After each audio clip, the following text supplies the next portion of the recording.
बिस्मिल्लाहिर्रहमानिर्रहीम। अज़ीज़ तलबा तालिबात, अस्सलामु अलैकुम। स्टूडेंट्स, हमारा वीक नंबर 3 और इसी मुनासबत से लेक्चर नंबर 3। इससे पहले हम अपने topic job order costing system के पार्ट ए को डिस्कस कर चुके हैं। Job order casting part A के अंदर हमने जॉब ऑर्डर कास्टिंग सिस्टम को देखा, ये क्या होता है, ये कैसे ऑपरेट करता है। फिर हमने एक कंपैरिजन किया कि जो कॉस्ट अकाउंटिंग सिस्टम यूज़ होते हैं मैनेजरियल अकाउंटिंग के अंदर, वो कौन कौन से हैं, उनके हमने सिमिलैरिटीज़ को देखा और उनके पॉइंट्स और डिफरेंसेस को देखा। हमारी डिटेल डिस्कशन इस पे हो चुकी है कि बेसिक एलिमेंट ऑफ कॉस्ट यानी डायरेक्ट मटेरियल, डायरेक्ट लेबर और एफ को कैसे नोट किया जाता है। Document flow of job order costing system पे हमारी डिटेल्ड गुफ्तगू हो चुकी है। और फिर हमने कॉस्ट फ्लो को भी डिस्कस कर लिया कि जैसे सक्सेसिवली ईच स्टेज के ऊपर कॉस्ट वकूफ़ पज़ीर होती चली जाती है, हम उसको रिकॉर्ड करते चले जाते हैं और उनके बेसिक सोर्स के तौर पे एक डॉक्यूमेंट भी साथ प्रोड्यूस होता चला जाता है। जैसा कि मटेरियल के लिए हम मटेरियल रिक्विजिशन फॉर्म मेंटेन करते हैं, लेबर के लिए हम टाइम टिकट मेंटेन करते हैं, और फिर एब्जॉर्प्शन रेट जो कैलकुलेट किया जाता है। इन तमाम चीज़ों की डिटेल को एक बेसिक सोर्स डॉक्यूमेंट के ऊपर लगा दिया जाता है, जहाँ पे कॉस्ट एक्यूमुलेशन होती है, जिसको जॉब कॉस्ट शीट का नाम दिया जाता है। और ईच स्पेसिफिक जॉब के लिए, ईच स्पेसिफिक प्रोडक्ट के लिए हमारी ये जॉब कॉस्ट शीट बनती है कि जिसके अंदर हम कॉस्ट को एक्यूमुलेट करते हैं। अज़ीज़ तलबा तालिबात, मैं हूं आपका teacher course instructor Rana Asaf Shahzad Ali. तो आइए पहले हम चलते हैं कि job order costing system part B के हमारे लर्निंग आउटकम्स या लर्निंग ऑब्जेक्टिव्स क्या होंगे। पार्ट बी के अंदर हम सबसे पहले 7 स्टेप अप्रोच को डिस्कस करेंगे टू जॉब ऑर्डर कास्टिंग। यानी जब जॉब ऑर्डर कास्टिंग सिस्टम को रिकॉर्ड करते हैं तो स्टूडेंट की आसानी के लिए, स्टूडेंट की याद दहानी के लिए हम एक 7 स्टेप प्रोसेस को एक्सप्लेन करेंगे कि जिसकी तरतीब को याद रखने से और जैसे जैसे इसके अंदर मराहल होंगे वैसे वैसे अगर एक्टिविटीज़ को मुकम्मल किया जाए तो इफ़ेक्टिवली और एफिशिएंटली आप कॉस्ट को मुकम्मल कर सकते हैं। फिर हम स्टेटमेंट फॉर्मेट्स को डिस्कस करेंगे। यानी जॉब ऑर्डर कॉस्टिंग सिस्टम के तहत जब हम कॉस्ट को लगाते हैं, इनको एक्यूमुलेट करते हैं, तो ये कौन सी बेसिक फाइनेंशियल स्टेटमेंट्स को सपोर्ट करते हैं कि जिसके अंदर हमारा एक गोशवारा यानी cost of goods sold statement कैसे बनती है, इसका फॉर्मेट क्या होता है, इनकम स्टेटमेंट कैसे बनती है, और बैलेंस शीट जो कि एक फाइनेंशियल या स्टेटमेंट ऑफ अफेयर स्टेटमेंट कहलाती है, इसको डिस्कस करेंगे। Then summary of corporate journal entries. फिर हम ये देखेंगे कि जैसे जैसे सक्सेसिवली कॉस्ट अकाउंटिंग साइकिल के तहत एंट्रीज़ होती हैं, जैसे जैसे कॉस्ट वकूफ़ पज़ीर होती है, तो अकाउंटिंग प्रोसेस के तहत हम उनको थ्रू जर्नल एंट्रीज़ रिकॉर्ड करते चले जाते हैं। तो अज़ीज़ तलबा तालिबात, पहले मरहले के तौर पे मैं आपके सामने 7 स्टेप अप्रोच डिस्कस करूँगा कि इसको जॉब ऑर्डर कॉस्टिंग की रिकॉर्डिंग के लिए या मुख्तलिफ मराहल को या मुख्तलिफ एक्टिविटीज़ को परफॉर्म करने के लिए इस्तेमाल किया जाता है। इस अमल के अंदर हमारा फर्स्ट स्टेप होगा identify the chosen cost object. यानी किस कॉस्ट के ऊपर या किस चीज़ के ऊपर हमने कॉस्ट को जस्टिफाई करना है, कॉस्ट को लगाना है, बेसिक कॉस्ट एलिमेंट की वजाहत करना होती है। नंबर 2, सेकंड मरहले के तौर पे हमने सेकंड स्टेज पे आइडेंटिफाई करना है the direct cost of the job. अब यहाँ पे स्टूडेंट के लिए समझना बड़ा ज़रूरी है कि जब भी किसी चीज़ पे कॉस्ट लगाते हैं बेसिक एलिमेंट ऑफ कॉस्ट के तौर पे, तो मटेरियल को जस्टिफाई करना ज़रूरी होता है कि कितनी डायरेक्टली ट्रेसेबल कॉस्ट होती है। और डायरेक्टली ट्रेसेबल कॉस्ट ही बेसिकली फ़ैसला करती है कि ये चीज़ जो है कैसे बनेगी, इसकी फ़िज़िकल शेप क्या होगी, इसका जो क्लोज अल्टरनेटिव है वो कैसा हो सकता है। थर्ड स्टेज पे हम डिस्कस करेंगे सेलेक्ट कॉस्ट एलोकेशन बेस। यानी थर्ड स्टेज पे हम एलोकेशन बेस की वजाहत करेंगे। यानी जो हमने एब्जॉर्प्शन रेट कैलकुलेट किया होता है उसको यहाँ पे लेके आएंगे। Number 4, identify the indirect cost, यानी चौथे मरहले पे हम इनडायरेक्ट कॉस्ट की वजाहत करेंगे। कोई भी अमल मुकम्मल जब होता है या कोई भी जॉब के ऊपर जब काम हो रहा होता है तो वहाँ पे सिर्फ हमें डायरेक्टली ट्रेसेबल कॉस्ट की ही ज़रूरत नहीं होती, बल्कि कुछ फैसिलिटेशन या एक्स्ट्रा ऑर्डिनरी कॉस्ट की भी ज़रूरत होती है ताकि उस एक्टिविटी को मुकम्मल किया जाए। स्टेज नंबर 5 पे कंप्यूट रेट पर यूनिट, एक यूनिट का रेट डिसाइड कर लिया जाता है। चूँकि पर यूनिट रेट आपके पास होगा तो जितने भी यूनिट आप सेलिंग की तरफ ट्रांसफ़र करेंगे आपको फिर मुकम्मल करना या उस चीज़ को बताना आसान होता है कि कितनी एक्टिविटी कॉस्ट में से हमने मुकम्मल करके सेलिंग वालों को भेज दी है। स्टेप नंबर 6 पे कंप्यूट इनडायरेक्ट कॉस्ट, यानी इनडायरेक्ट कॉस्ट को मुकम्मल कर लिया जाता है। 4th स्टेप पे इसकी आइडेंटिफिकेशन की जाती है, जबकि 6th स्टेप पे इसको मुकम्मल कैलकुलेट कर लिया जाता है। जैसा कि जॉब कॉस्ट शीट पे आप देखते हैं डायरेक्ट मटेरियल कॉस्ट का भी रिकॉर्ड होता है, उसकी एक्टिविटी होती है, उसकी यूजेज होती है, मटेरियल का रेट होता है और टोटल कॉस्ट होती है। इसी तरह अगर हम लेबर की बात करें तो जॉब कॉस्ट शीट के ऊपर लेबर के पोर्शन के अंदर आर टेकन का नाम भी होता है, कितने यूनिट प्रोड्यूस किए होते हैं और टोटल कॉस्ट कितनी होती है इसकी भी जस्टिफिकेशन होती है, जबकि एफ को भी इसी तरह से वजाहत करनी होती है। लास्ट स्टेप हमारा 7 होगा compute the total cost of the job. फिर हम तमाम एलिमेंट्स की कॉस्ट को टोटल कर लेते हैं और ग्रैंड सम बना देते हैं, बता देते हैं कि हमारी टोटल कॉस्ट क्या आ चुकी है।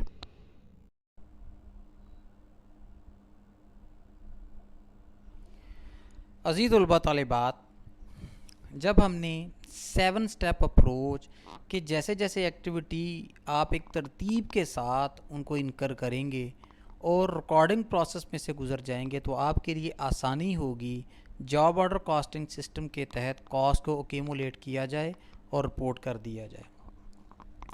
जब हम जॉब ऑर्डर कॉस्टिंग सिस्टम के तहत कॉस्ट को या मुख्तलिफ एक्टिविटीज़ को रिकॉर्ड करना सीख जाते हैं तो इससे अगला मरहला हमारा होता है कॉस्ट ऑफ गुड्स सोल्ड। जैसा कि सारे अकाउंटिंग या फाइनेंस को पढ़ने वाले स्टूडेंट्स जानते हैं कि manufacturing concerns cost of goods sold manufactured and sold statement लाजमी बनाते हैं कि जिसके अंदर बुनियादी तौर पे 5 एलिमेंट्स को कवर किया जाता है, जिसमें डायरेक्ट मटेरियल कॉस्ट कितनी कंज्यूम हुई होती है इसकी रिपोर्टिंग होती है, डायरेक्ट लेबर कॉस्ट कितनी खर्च हुई होती है इस चीज़ को रिपोर्ट किया जाता है, मैन्युफैक्चरिंग ओवरहेड कॉस्ट कितनी आई होती है, ईदर वेरिएबल आर फिक्स्ड, तमाम चीज़ों को रिपोर्ट करना ज़रूरी होता है। जब आप इन बेसिक एलिमेंट्स ऑफ कॉस्ट को टोटल कर लेते हैं तो आपके पास cost of goods manufactured for the current period आ जाती है। फिर उसके बाद आपने वर्क इन प्रोसेस को जस्टिफाई करना होता है कि जितना भी आपके पास होता है। तो ये फॉर्मेट स्टूडेंट के सामने मैं प्रेजेंट कर रहा हूँ, ये चीज़ कॉमर्स एंड मैनेजमेंट साइंसेस के स्टूडेंट के लिए नई नहीं है, इन्होंने ग्रेजुएशन स्टेज पे इन तमाम चीज़ों को पढ़ा हुआ है। जैसा कि मैंने अभी बयान करना शुरू किया, आपको इस रिपोर्ट के अंदर जो कि cost of goods manufacture statement का फॉर्मेट मैंने शो किया है, इसमें 5 बुनियादी पार्ट नज़र आ रहे हैं। पहला हिस्सा जिसके साथ डायरेक्ट मटेरियल लिखा हुआ है और डायरेक्ट मटेरियल के अंदर क्या क्या चेंजेस आती हैं, यानी जब आप ओपनिंग मटेरियल को रिपोर्ट करते हैं तो उसके बाद उसमें परचेजेस को प्लस कर दिया जाता है तो आपके पास अवेलेबल फॉर यूज़ मटेरियल आ जाता है, और इसमें से जब आप क्लोजिंग रॉ मटेरियल इन्वेंट्री को माइनस करते हैं तो रॉ मटेरियल यूज्ड की फ़िगर आपके पास आ जाती है। इसी तरह फिर हम डायरेक्ट लेबर कॉस्ट की वजाहत करेंगे और इसको एक्सटर्नल कॉलम के अंदर रिपोर्ट करेंगे। मैन्युफैक्चरिंग ओवरहेड के अंदर जितने भी indirect elements of cost incurred कर रहे होते हैं इनको यहाँ पे शामिल करना ज़रूरी होता है और इनको रिपोर्ट करके आउटर कॉलम में ले जाते हैं फाइनलाइज करने के बाद। और जब इन 3 बेसिक एलिमेंट ऑफ कॉस्ट को हम प्लस करते हैं तो हमारे पास टोटल मैन्युफैक्चरिंग कॉस्ट कैलकुलेट हो जाती है। 4th एलिमेंट के तौर पे इसमें हम work in process opening inventory को प्लस कर देते हैं तो हमारे पास cost of goods available for manufacture आ जाती है, और इसमें से जब हम क्लोजिंग इन्वेंट्री को माइनस करेंगे तो कॉस्ट ऑफ गुड्स मैन्युफैक्चर्ड, यानी हमने जितनी चीज़ें प्रोड्यूस की होती हैं उनकी कॉस्ट जस्टिफाई हो जाती है। इसके बाद हमारे पास फिफ्थ स्टेज है। अगर हम इसी शेड्यूल को कन्वर्ट कर दें कॉस्ट ऑफ गुड्स सोल्ड के अंदर, तो हमें एक एक्टिविटी को मज़ीद मुकम्मल करना होता है, यानी फिनिश्ड गुड्स की ट्रीटमेंट करनी होती है। तो स्टूडेंट्स, आपके सामने ये सेकंड पार्ट नज़र आ रहा है कि यहाँ पे अज़ीज़ तलबा तालिबात, जब हम कॉस्ट ऑफ गुड्स मैन्युफैक्चर को रिपोर्ट कर लेते हैं तो उसके बाद फिनिश्ड गुड्स यानी तैयारशुदा चीज़ों की जो ओपनिंग स्टॉक आपके पास पड़ी होगी उसको उसमें प्लस कर दिया जाता है। तो जो रिजल्टेंट फिगर है वो cost of goods available for sale आ जाती है। और फिर जब इसके अंदर से क्लोजिंग फिनिश गुड्स इन्वेंट्री को माइनस कर दिया जाता है तो आपके पास cost of goods sold at actual आ जाती है। और इसके बाद अगर किसी जगह पे अंडर अप्लाइड या ओवर अप्लाइड एफएच की ट्रीटमेंट हो रही हो तो उसको भी एडजस्ट किया जाता है। अंडर अप्लाइड और ओवर अप्लाइड को कैलकुलेट करने का प्रोसेस यही होता है कि एक पीरियड के अंदर जितने एफएच एब्जॉर्ब हो चुके होते हैं एक्चुअली उनको रिकॉर्ड कर लिया जाता है, और फिर अप्लाइड बेस की बुनियाद पे आप अप्लाइड एफएच निकाल लेते हो और दोनों को कंपेयर कर लिया जाता है। अगर तो अप्लाइड ज़्यादा हों तो हम इसको ओवर अप्लाइड कहते हैं। ओवर अप्लाइड को cost of goods sold statement के अंदर से माइनस कर दिया जाता है। और बिल्कुल इसी तरह से अगर अप्लाइड एफएच आपके एक्चुअल एफएच से कम हो तो हम इसको अंडर अप्लाइड कहते हैं। अंडर अप्लाइड एफएच की सूरत में आपको अपनी एफएच कॉस्ट को मज़ीद बढ़ाना होता है तो इसको cost of goods sold statement के अंदर एंड पे प्लस कर दिया जाता है। तो इस तरह से आपकी cost of goods sold calculate हो जाती है। Cost of goods sold calculate करने के बाद नेक्स्ट एक्टिविटी या स्टेटमेंट के तौर पे हमें इनकम स्टेटमेंट बनानी होती है। यहाँ पे किसी स्पेसिफिक फॉर्मेट को डिस्कस तो नहीं करेंगे, जो आम तौर पे traditional income statement format use होता है इसी की बात होती है। तो ये आपके सामने स्टूडेंट्स एक येलो कलर की स्लाइड मैंने प्ले की है।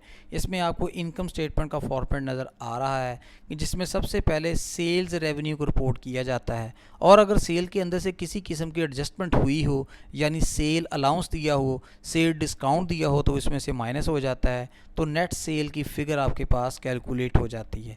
सेल में से जब हम कॉस्ट ऑफ गुड्स सोल्ड जो कि लास्ट स्टेज पे कैलकुलेट कर ली होती है यानी cost of goods sold statement के ऊपर, तो उसको हम इसमें से माइनस करते हैं तो हमारे पास ग्रॉस प्रॉफिट कैलकुलेट हो जाता है।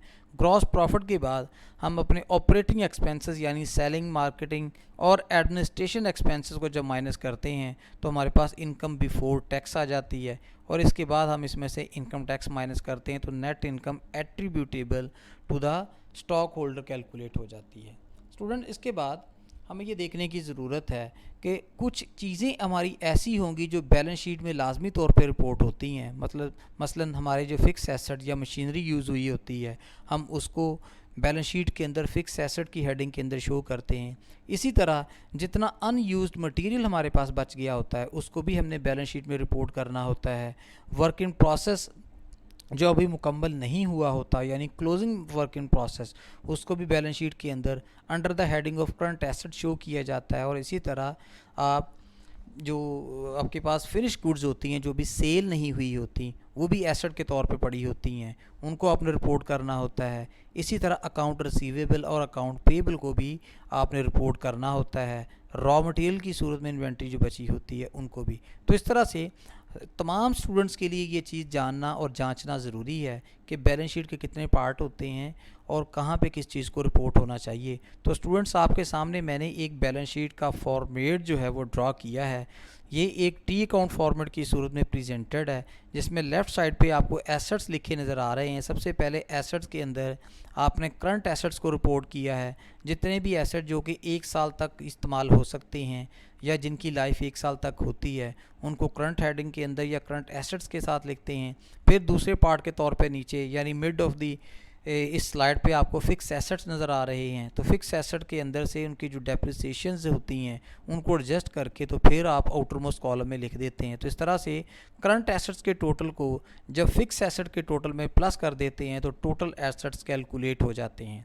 राइट साइड पे आपको लाइबिलिटीज़ और इक्विटी लिखी नज़र आ रही है। तो सबसे पहले आपके पास टॉप मोस्ट पे करंट लाइबिलिटीज़ को रिपोर्ट किया गया है, यानी ऐसी जिम्मेदारियां कि जिनको 1 साल तक आपने रिपोर्ट करना होता है या अदा करना होता है, इनका भी टोटल कर लिया जाता है। इसके बाद long term loans and deposits की बात आ जाती है, यानी ऐसे कर्जे जो आपने बैंकों से लिए हुए हों, जनरल पब्लिक से लिए हुए हों, कि जिनको वापस करने की मुद्दत 1 साल से ज़्यादा होती है, तो फिर उनको रिपोर्ट किया जाता है।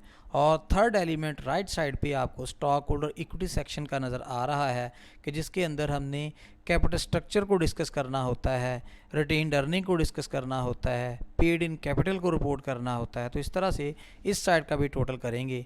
तो बैलेंस शीट कहलाती ही इसलिए है कि इसकी राइट साइड और लेफ़्ट साइड के जो ग्रैंड टोटल हैं वो एक दूसरे के बराबर होते हैं।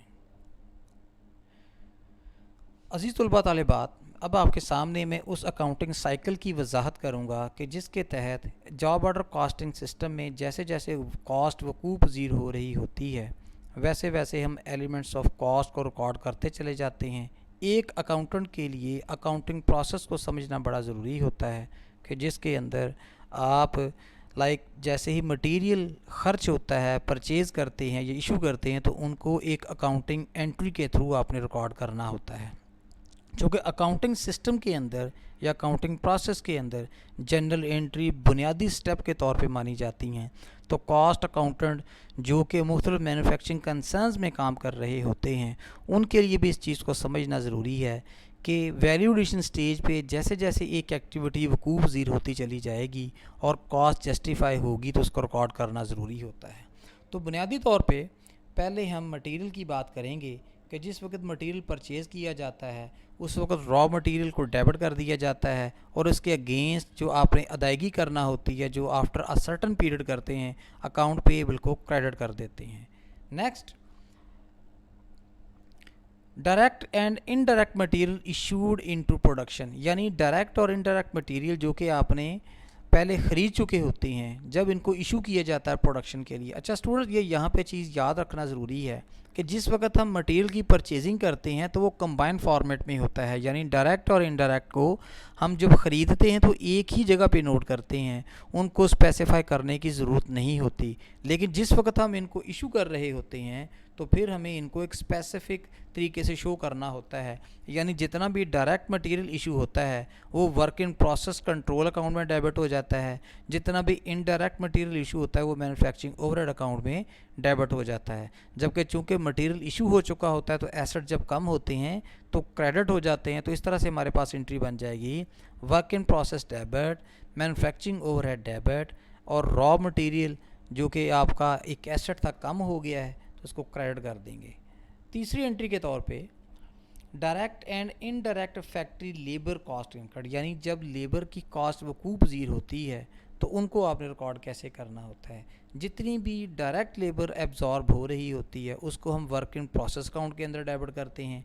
जितनी भी इनडायरेक्ट लेबर वकूफ़ पज़ीर हो रही होती है इसको मैन्युफैक्चरिंग ओवरहेड अकाउंट के अंदर डेबिट करते हैं। डेबिट करने का मकसद यही होता है कि चूँकि ये कॉस्ट है और अकाउंटिंग एंड फाइनेंस के स्टूडेंट जानते हैं कि कॉस्ट जैसे ही बढ़ती है इसको डेबिट किया जाता है, जबकि salaries and wages payable account को क्रेडिट कर दिया जाता है। यानी इसका मतलब ये हुआ कि पहले एक लायबिलिटी को बुक किया जाता है, फिर after a certain time period उस लायबिलिटी को पे ऑफ किया जाता है। फोर्थ एंट्री के तौर पे utilities and other factory cost incurred, यानी अब उस फैसिलिटेटिंग कॉस्ट का जिक्र होने लगा है जो इस प्रोसेस को सपोर्ट करता है।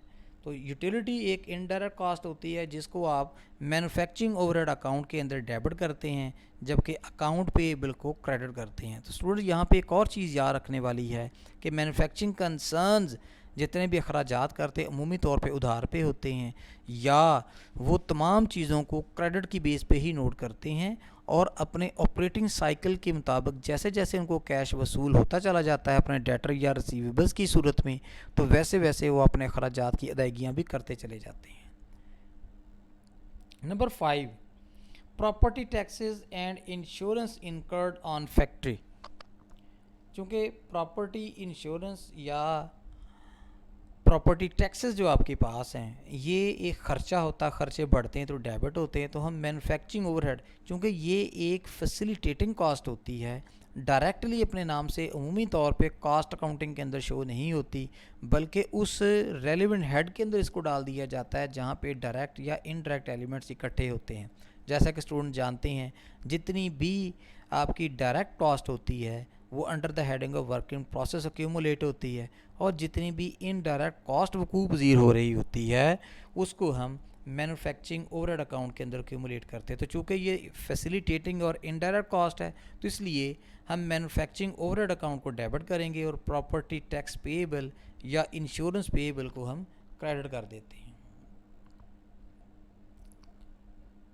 Sixth, depreciation recorded on factory assets. जब डेप्रिसिएशन की एंट्री आपके सामने आए तो सबसे पहले तो आपने ये जज करना है कि ये जो डेप्रिसिएशन है ये आया सेलिंग डिपार्टमेंट की मशीनरी की हुई है, एडमिनिस्ट्रेशन डिपार्टमेंट की मशीनरी की हुई है, या फैक्ट्री की मशीनरी की हुई है। तो फैक्ट्री के अंदर वकूफ़ पज़ीर होने वाले सारे अखराजात जो इनडायरेक्ट नौइयत के होते हैं उनको हम फैक्ट्री ओवरहेड के अंदर अक्यूमुलेट करते हैं। तो मैन्युफैक्चरिंग ओवरहेड अकाउंट को हम डेबिट कर देंगे, जबकि अक्यूमुलेटेड डेप्रिसिएशन जो एक रिज़र्व होता है उसको क्रेडिट कर दिया जाता है।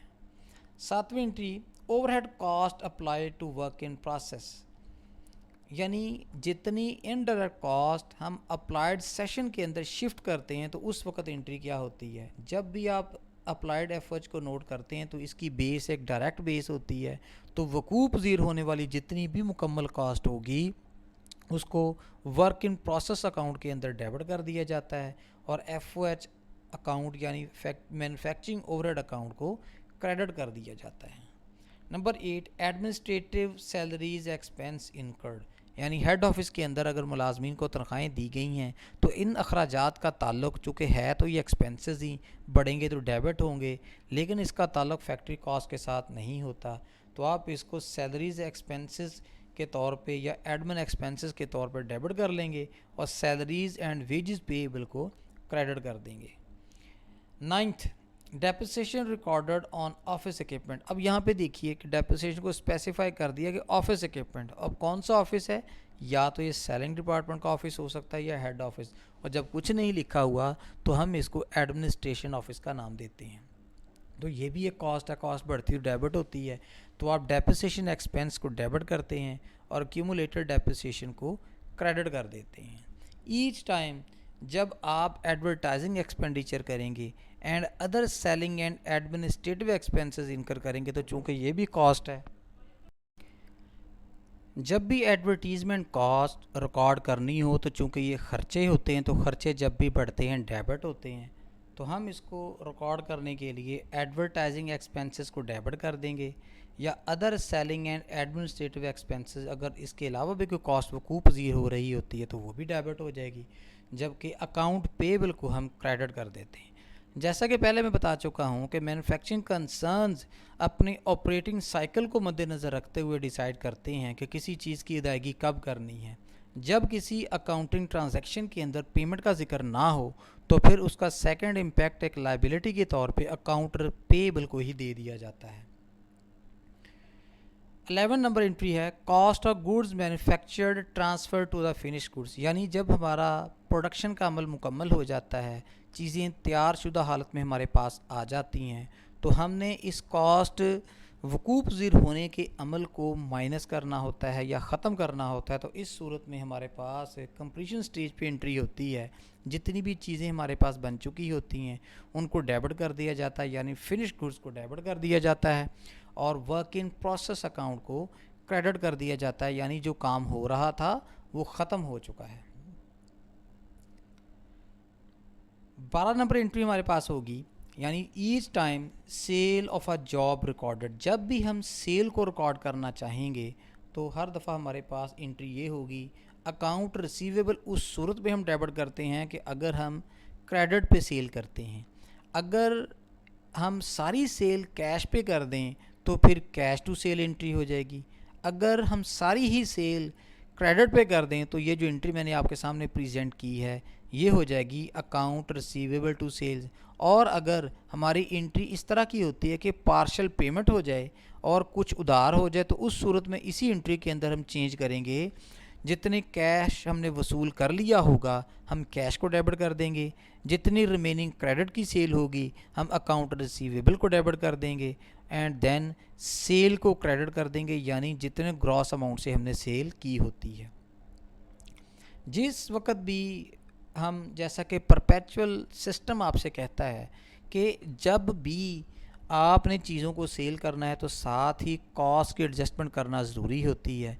यानी जिन चीज़ों को या जिन आइटम्स को हमने सेल प्राइस पे नोट कर लिया होता है सेल वाले एंट्री में, उन्हीं आइटम्स को हमने कॉस्ट के मुताबिक एडजस्ट भी करना होता है कि जितनी चीज़ें सेल की हैं उनकी लागत क्या है। तो जब भी हमने इसको रिकॉर्ड करना है तो कॉस्ट ऑफ गुड्स सोल्ड को डेबिट कर दिया जाता है और फिनिश गुड्स को क्रेडिट कर दिया जाता है। तो इस तरह से स्टूडेंट्स हमारा तकरीबन 13 से 14 एंट्रीज़ का कास्ट अकाउंटिंग साइकिल होता है, ये मुकम्मल हो जाता है, जो कि जॉब ऑर्डर कॉस्टिंग सिस्टम में फ़ॉलो किया जाता है। यानी चीज़ों को यानी रॉ मटेरियल को परचेज़ करने से लेके और चीज़ों को सेल करने तक के मरहले तक पहुंचने के लिए हमें इन तमाम मराहल से गुज़रना होगा। अगर हम इस डिस्टिंक्ट प्रोसेस की वजाहत करें तो बुनियादी जो हमारे पास स्टेज होती है वो रॉ मटेरियल परचेज़ करने की है। दूसरी स्टेज पे लेबर को जस्टिफाई किया जाता है। थर्ड स्टेज इसकी वर्क इन प्रोसेस की कहलाती है। फोर्थ स्टेज इसकी कंप्लीशन होती है और फिफ्थ स्टेज इसकी सेलिंग स्टेज होती है। तो हम ये कह सकते हैं कि कॉस्ट अकाउंटिंग साइकिल के अंदर जो हम स्टेजेस तरतीब देते हैं वो 5 होती हैं। यानी रॉ मटेरियल को परचेज़ करने से लेके और चीज़ों को सेल करने तक हमें कोई 13 से 15 एंट्री के प्रोसेस से गुज़रना होता है। तो इस तरह से हम अपने तमाम अमल को रिकॉर्ड कर लेते हैं। अज़ीज़ तलबा तालिबात, लास्ट स्लाइड के तौर पे मैं आपके सामने एक समरी बयान करना चाहूँगा। जैसा कि job order costing part A के एंड में मैंने आपके सामने cost flow of job order costing system को डिस्कस किया था, तो अब मैं आपके सामने उसी सिस्टम को लेकिन थोड़े से मॉडिफाइड फॉर्म में पेश करूँगा। यानी अगर आपके सामने ये जो स्लाइड शो हो रही है इसको गौर से देखें तो लेफ़्ट मोस्ट टॉप पे लिखा हुआ है मटीरियल, यानी ये बुनियादी एलिमेंट ऑफ कॉस्ट होता है। और मटेरियल की कॉस्ट किस वक्त रिकॉर्ड होती है कि जब आप प्रोडक्शन डिपार्टमेंट को एक रिक्वेस्ट भेजते हैं कि हमें इतना मटेरियल इशू किया जाए, वो अपना स्टॉक चेक करते हैं। अगर तो उनके पास कोई पहले से मटेरियल पड़ा हो तो वो उसी में से इशू कर देंगे। दूसरी सूरत में वो फिर परचेजिंग पहले करते हैं, फिर जो मटेरियल स्टोर डिपार्टमेंट है वो वहीं से मटेरियल के अकाउंट के अंदर शिफ्ट करता है कि इतना मटेरियल इस स्पेसिफिक जॉब के ऊपर लग रहा है। इसी तरह पे दूसरे मरहले पे डाउन साइड पे देखें ज़रा, लेफ़्ट साइड पे लेबर का लेजर बना हुआ है। यानी जितनी भी लेबर कंज्यूम होती है एक स्पेसिफिक जॉब पे या स्पेसिफिक प्रोडक्ट बनाने पे, उसको जस्टिफाई किया जाता है और फिर इस मटेरियल और इस लेबर को मैन्युफैक्चरिंग ओवरहेड अप्लाइड की साइड पे भी लेके जाते हैं ताकि ये देखा जाए कि इस मटेरियल और लेबर में से अप्लाइड फॉर्म में मटेरियल और लेबर कितना चला गया है। जब हमारे पास ये तीनों बेसिक एलिमेंट्स ऑफ कॉस्ट पूरे हो रहे हैं तो फिर आप इस मैन्युफैक्चरिंग ओवरहेड में से चीज़ों को जॉब कॉस्ट शीट पे शिफ्ट कर देते हैं। Job order cost lecture number 3 part A के अंदर हमने जॉब कॉस्ट शीट को डिस्कस किया था कि एक ऐसा कंप्रीहेंसिव फॉर्मेटेड स्टेटमेंट होती है, एक डॉक्यूमेंट होता है जिसके ऊपर बेसिक और नेसेसरी एलिमेंट्स ऑफ कॉस्ट को रिकॉर्ड किया जाता है। हर चीज़ की मुकम्मल डिटेल उसके ऊपर मौजूद होती है कि कितने यूनिट मटेरियल के परचेज़ किए गए, यूनिट रेट क्या था, टोटल कॉस्ट क्या आई। इसी तरह लेबर की अगर हम बात करें, कितने आवर्स कंज्यूम हुए होंगे, कितने उस एक लेबर के आर का रेट क्या है और टोटल कॉस्ट क्या है। इसी तरह हम एफएच की भी वजाहत करते हैं। तो बड़ा ही एक डिटेल डॉक्यूमेंट होता है जो कि जॉब कॉस्ट शीट कहलाता है। जब जॉब कॉस्ट शीट का टोटल कर लिया जाता है तो जो टोटल कॉस्ट होती है उसकी वो फिनिश गुड्स या फिनिश इन्वेंट्री अकाउंट के अंदर शिफ्ट कर दी जाती है डेबिट साइड पे। वहीं से आप जस्टिफाई कर लेते हैं कि हमारी टोटल कॉस्ट इन चीज़ों को बनाने पे क्या आई है। Basically job order costing system का ताल्लुक भी आपकी चीज़ों को बनाने के अमल के साथ होता है, उनकी कॉस्ट को जस्टिफाई करना होता है। तो हम मटेरियल को परचेज़ करने से लेके और चीज़ों को मुकम्मल करने तक जितने भी मराहल होते हैं उनकी जो कॉस्ट होती हैं उनको जॉब ऑर्डर कॉस्टिंग सिस्टम के तहत रिपोर्ट करते हैं। डियर स्टूडेंट्स, इस स्लाइड के अंदर मैंने जो रेड कलर के एरोज़ यूज़ किए हैं बेसिकली ये उस अमल की वजाहत कर रही हैं और डायरेक्शनल फ़्लो की वजाहत कर रहे हैं कि कॉस्ट कैसे कैसे वकूफ़ पज़ीर होती है, किस कॉस्ट सेंटर पे वकूफ़ पज़ीर होती है और फिर इसको कहाँ पे अगले मरहले पे शिफ्ट किया जाता है। तो आप भी इस चीज़ का लाजमी तौर पे इस्तेमाल कीजिएगा। डायरेक्शन बेसिकली फ़्लो की जो सीक्वेंस है इसको बड़ी डिटेल में इसकी वजाहत कर देती है। तो स्टूडेंट्स, इसके साथ ही हमारा बेसिक अंडरस्टैंडिंग का लेक्चर जो कि जॉब ऑर्डर कॉस्टिंग के टॉपिक पे था मुकम्मल होता है। नए लेक्चर इसी सीरीज़ के साथ दोबारा लेके आपकी खिदमत में हाज़िर होंगे कि जिसके अंदर हम प्रैक्टिकल क्वेश्चंस को सॉल्व करेंगे कि जॉब ऑर्डर कॉस्टिंग सिस्टम में मुख्तलिफ स्नैरियोज़, मुख्तलिफ केसेस को कैसे स्टडी किया जाता है और उनको हल कैसे किया जाता है। इसकी प्रैक्टिस लेके दोबारा आपकी खिदमत में हाज़िर होऊंगा। तब तक के लिए इजाज़त दीजिए। अल्लाह हाफिज़।